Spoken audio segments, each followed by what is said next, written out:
क्या आपने कभी सोचा है कि पार्वती शब्द में पर्वत क्यों आता है?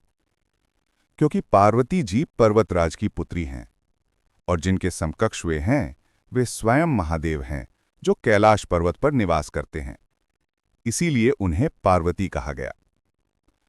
लेकिन पार्वती जी की यह कथा बहुत गहरी है। बहुत समय पहले एक राजा था, राजा दक्ष। राजा दक्ष भगवान ब्रह्मा के पुत्र थे। वे विष्णु जी के बड़े भक्त थे, लेकिन उन्हें शिवजी पसंद नहीं थे। राजा दक्ष की एक कन्या थी, सती। सती ने शिवजी को अपने पति के रूप में स्वीकार किया था। राजा दक्ष को यह विवाह पसंद नहीं आया। एक बार उन्होंने एक भव्य यज्ञ रखा। सारे देवता, ऋषि और अपनी सभी कन्याओं के पति को आमंत्रित किया, लेकिन शिवजी को न्योता नहीं दिया।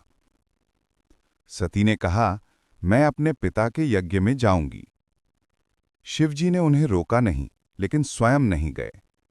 जब सती वहां पहुंची तो यज्ञ में उपस्थित सभी देवगणों के सामने राजा दक्ष ने शिवजी का अपमान किया। उन्होंने कहा, ये तो जटाधारी है, भस्म लगाता है, नाग लपेटे घूमता है, बैल पर सवारी करता है। यह सुनकर किसी को अच्छा नहीं लगा, लेकिन सती अपने प्रिय स्वामी का अपमान सहन न कर सकी। उन्होंने उसी यज्ञ कुंड में कूदकर अपना जीवन त्याग दिया। जब यह समाचार शिवजी तक पहुंचा तो वे व्याकुल हो उठे। उन्होंने सती के देह को उठाकर पूरी पृथ्वी की परिक्रमा की। जहां जहां उनके शरीर के अंग गिरे, वहीं वहीं शक्तिपीठ बने। लेकिन यह कथा यहीं समाप्त नहीं होती। सती ने अगला जन्म लिया पार्वती के रूप में। हालांकि उन्हें स्मरण नहीं था कि वे वही सती हैं, फिर भी उनका हृदय शिवजी की ओर खींचने लगा। उन्होंने कठोर तपस्या आरंभ की। ऋषियों ने उन्हें बताया, शिवजी इसलिए भगवान कहलाते हैं क्योंकि वो पांचों तत्वों भूतल, गगन, वायु, अग्नि और जल को अपने वश में रखते हैं।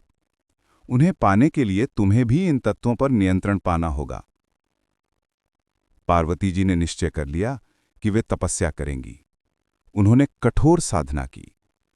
अंततः उनकी भक्ति और तपस्या से प्रसन्न होकर शिवजी ने उन्हें स्वीकार किया और इस प्रकार सती ही पार्वती बनी और फिर से अपने प्रिय महादेव से मिली।